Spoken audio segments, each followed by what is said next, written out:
So something that I've been thinking about quite a bit recently is the discussion of suppressors and wait times.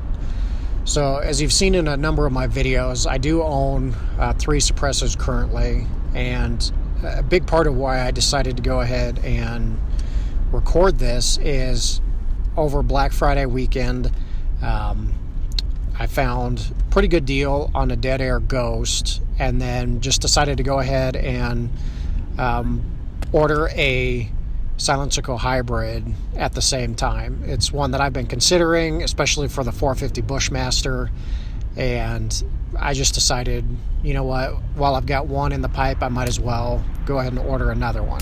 So went ahead and started the process for ordering both of those cans. Those will be number 4 and 5. And as I look at the current wait times, let's say for Silencer Shop, for example, it's about 310 days estimated for the entire process to submit a Form 4 via a trust. And, you know, I'm certainly not an expert on suppressors, but at the same time, I do own 3 already. I've now got 2 more in line, and I do interact with a lot of people at the range that have questions about them. I talk to people at work that have either bought them themselves, are interested in them, or sometimes just say, you know what, it's not worth it, it costs too much, I'm not going to do it. Or the wait is too long, I'm not going to do it because I can't wait that long. Another thing that I was hearing for quite a while is the Hearing Protection Act. A lot of people saying, well, I don't know if I want to buy one because if the Hearing Protection Act goes through and, you know, I don't have to pay the stamp and I don't have to wait, then I wasted all that money and time, which is a possibility. I think at this point, the likelihood of the HPA going through is pretty much gone. Now, it doesn't mean that something like that couldn't be brought up again in the future. I really don't care to get into a lot of the politics on this channel, so I'm not going to talk a whole lot more about that. But I think the biggest piece of advice that I can give for suppressors is, why wait?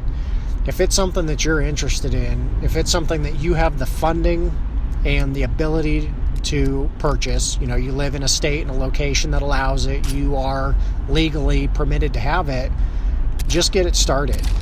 I know for me personally, I went probably 3 years, maybe 4 years of really considering suppressors and researching and trying to kind of decide when is the right time and which suppressor should I start with. And, you know, all that time waiting, it would have been done.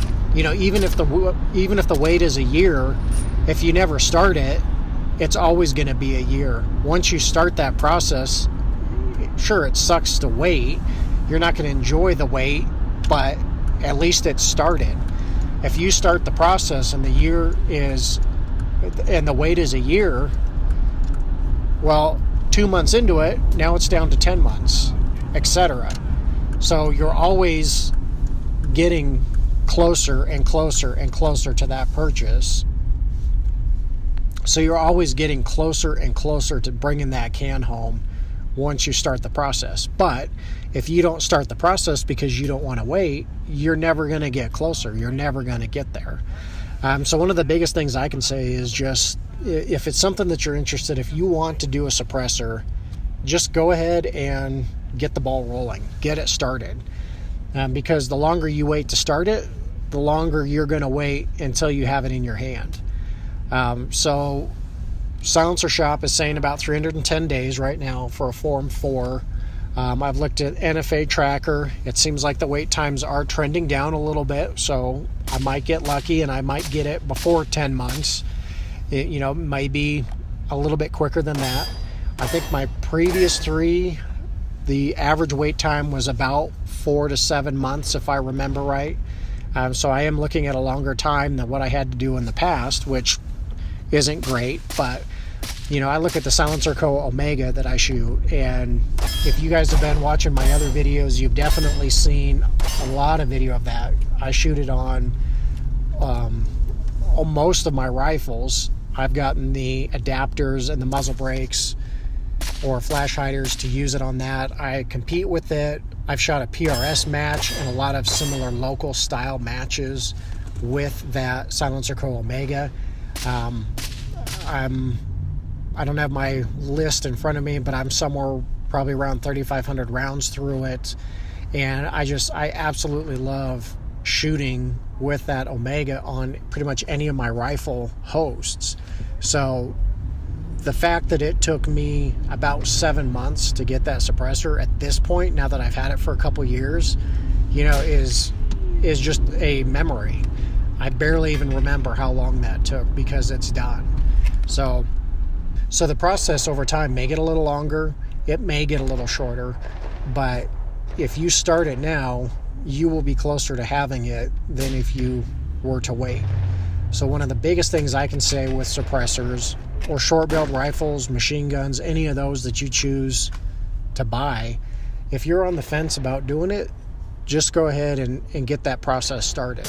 It'll make you more comfortable with it.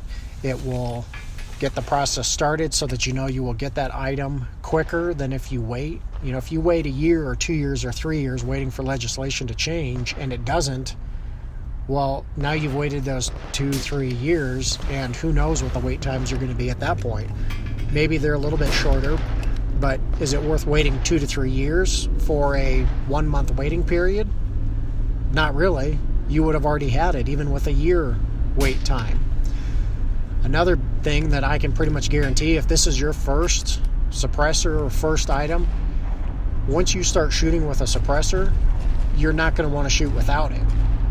I mean, I know for a long time when I told my wife I wanted to buy a suppressor, she was kind of like, okay, whatever, as long as it doesn't affect the budget, you can do whatever you want, but I don't understand it. What's the point? Well, the very first suppressor I got was a Silencer Co. Spectre 2, and I put it on a bolt action Savage Mark II. You've seen videos of that as well. And I loved shooting with it the first couple range sessions, and shortly after I got it, I took her and the kids to the range, and we fired a couple rounds without the suppressor, and then I put the suppressor on and had her shoot it a little more, and she went from being kind of on the fence, ambivalent about a suppressor, to asking me, so can you do this with all of your guns? And from then on, when I talk about buying a suppressor, it's no longer a question of whether or not I should buy a suppressor. It's just a matter of budget. Budgeting for the suppressor and the tax stamp, and you're good to go. So I'm not going to buy one every month, but she's definitely a lot more on board now with me owning suppressors in different calibers to suppress the different weapons that I have. So again, this kind of video ended up being a little bit longer than it absolutely had to, because the bottom line is, if you're on the fence about buying a suppressor or an NFA item, just do it. The longer you wait, the longer it's going to take you to get it. If you at least get the process started, then that wait time is going to at least be counting down. No matter what else happens politically or change of laws, short of them changing it to the point where you can't own it, then your wait time is going to be counting down, and it's going to be getting closer and closer. So let me know what you guys think. What's holding you back from purchasing a suppressor? Or if you own suppressor or suppressors, what do you think now about the wait time? Do you wish you had waited to purchase at a specific time? Or hindsight, not knowing when wait times were going to get longer or shorter, would you have made your purchase earlier? Let me know in the comments section below, and thanks for watching.